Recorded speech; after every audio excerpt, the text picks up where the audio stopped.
Hi Virgo, welcome po sa ating channel. At ito ay yung weekly kabay tarot reading for your career and money ngayong December 16 to 22, 2024. Please be reminded kung naka-resonate kayo, comment down. Kung hindi kayo naka-resonate, ibigay niyo po sa iba kasi general reading po ito. This is for your career and money Virgo ngayong December 16 to 22, 2024.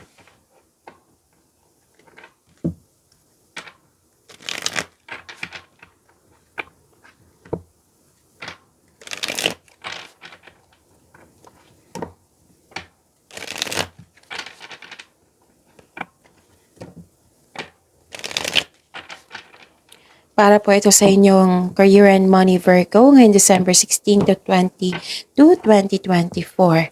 Maraming salamat po sa patuloy ng tiwala, suporta sa ating channel. At maraming salamat din po sa mga hindi nag-skip ng ads. Gamitin ang reading na ito bilang gabay lamang. Sa mga hindi pa nag-subscribe, subscribe na po kayo at click bell notification para malaman nyo na may bago tayong video. Para sa mga gustong magpa-reading po, may lumabas dyan sa screen nyo ngayon. Panoorin nyo po at sundin ng instruction. Calling the attention sa mga suki ko dito na Virgo, open na po inyong monthly kabay tarot reading for December 2024. May 6 months from now reading tayo at love life reading po. So message me, Virgo, for schedule. Maraming salamat po. Spirits Guide, mga ganap po para kay Virgo ngayong December 16 to 22, 2024. I need 3 cards po sa career and money nila. Virgo, career and money.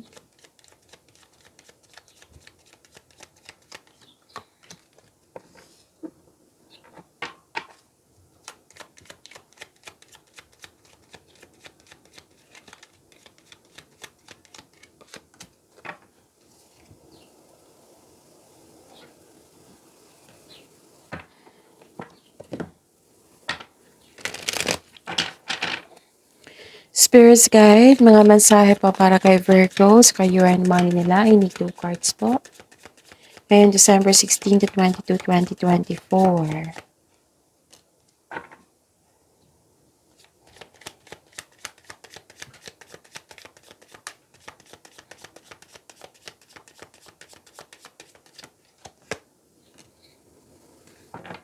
Okay, Virgo. Ngayon, December 16 to 22, 2024 for your career and money.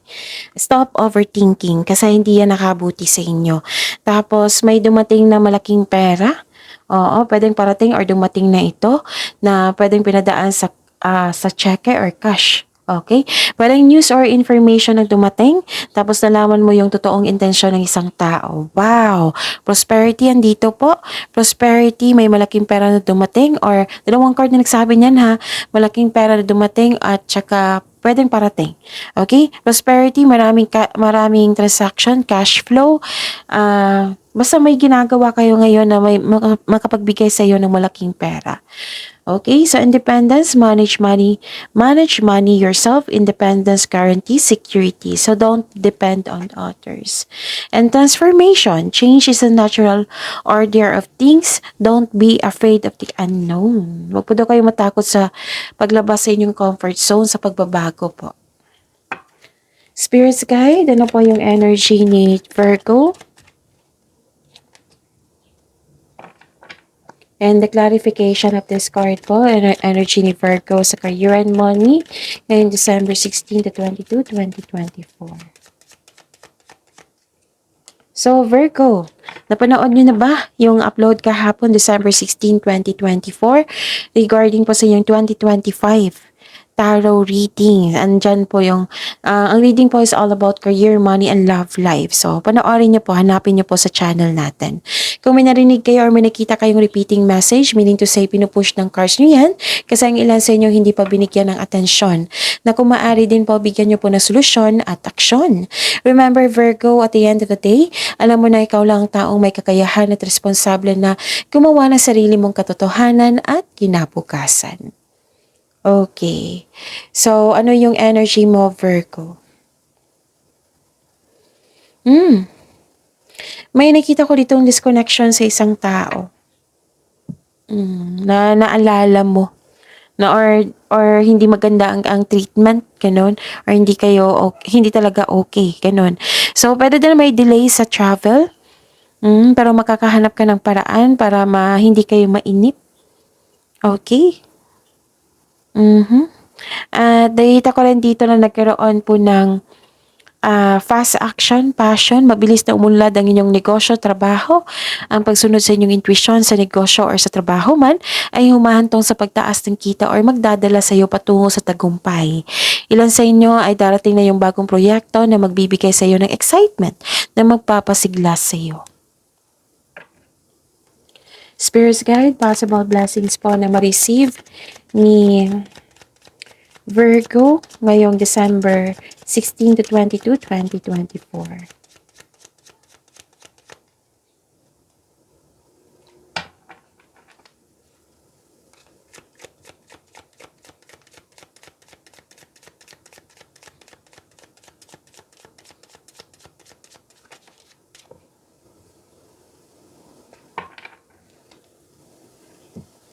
Okay, sa possible blessings po. Virgo. Nakikita ko dito na may masungit kayong kasamahan or customer kliyente pero nag-decide kayong bigyan ng pasensya at pag-intindi. Okay? So, sabi ng card dito, pay attention po daw sa income at sa paggasta. Yung pasok labas ng inyong pera. Monitor niyo po daw. So, yun. Andito pa rin yung concern mo sa disconnection sa isang tao. Okay? So, don't worry. You are guided to find peace.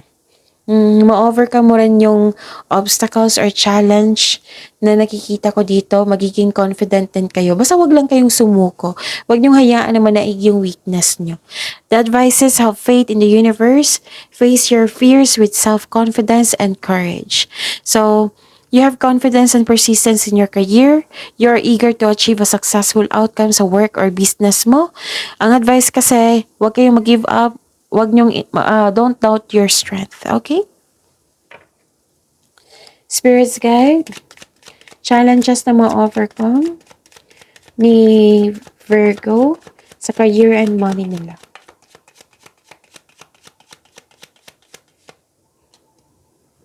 And the clarification of this card po.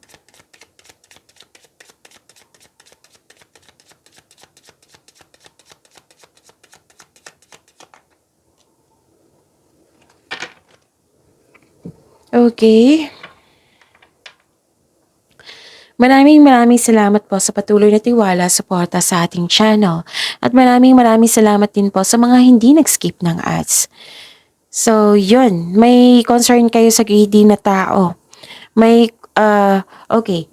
So, pay attention kasi kanina sa blessings, 'di ba? Kailangan niyo mag-monitor yung pera niyo. Kasi may nakita kong loss of money dito. Pwedeng nawala, kinuha, nanakaw, na damage or nagasta. Or may concern kayo sa hindi marunong mag-handle ng money. Pero don't worry it kasi ang question is ma-overcome niyo eh. Ano yung challenges na ma-overcome, right? So, ano pa? Nakikita ko rin dito na nagkaroon po ng may parating na opportunity. Oo. Nagkaroon kayo ng alinlangan pero huwag kayo mag-alinlangan. Oo. Kasi magbibigay ito ng success sa inyo. And it might be nangyari na ito ngayon. Success and new doors opening. May offer na new business or this is a sign na mag-start ka na to own a business. So, kailangan ng increased confidence dito kasi marami kayong gawain. Oh, transformation. Nakikita ko dito. So, this card asks you to accept project and face it with confidence kasi naka-align ito sa passion mo. Isa din ito sa dahilan na magkakaroon ng maraming opportunity kaya huwag mag-alinlangan na tanggapin ito. So this card tells you na nasa next level ka na ng prosperity na matagal mo nang hinintay kaya huwag mong palampasin itong pagkakataon na ito. Posibleng may dagdag trabaho or dagdag kaalaman. So magiging busy kayo, be ready. Magkakaroon ng transformation. Yun. So, prosperity to eh. Wow, itong pagkakataon na ito, magkakaroon ng prosperity. Okay, so, huwag kayong matakot kasi nagkaroon ka ng alinlangan dito na lumabas sa comfort zone yun. Lumabas din siya dito. So, don't be afraid of the unknown. Huwag kayong matakot sa comfort zone kasi, yes, may transformation, may new beginning, pero andyan po yung success. Okay? So, pagyamanin niyo po yung blessings sa binigay sa inyo. Virgo. See you tomorrow. Please like, subscribe, and click the button for notification para updated po kayo sa daily tarot reading natin. Maraming salamat.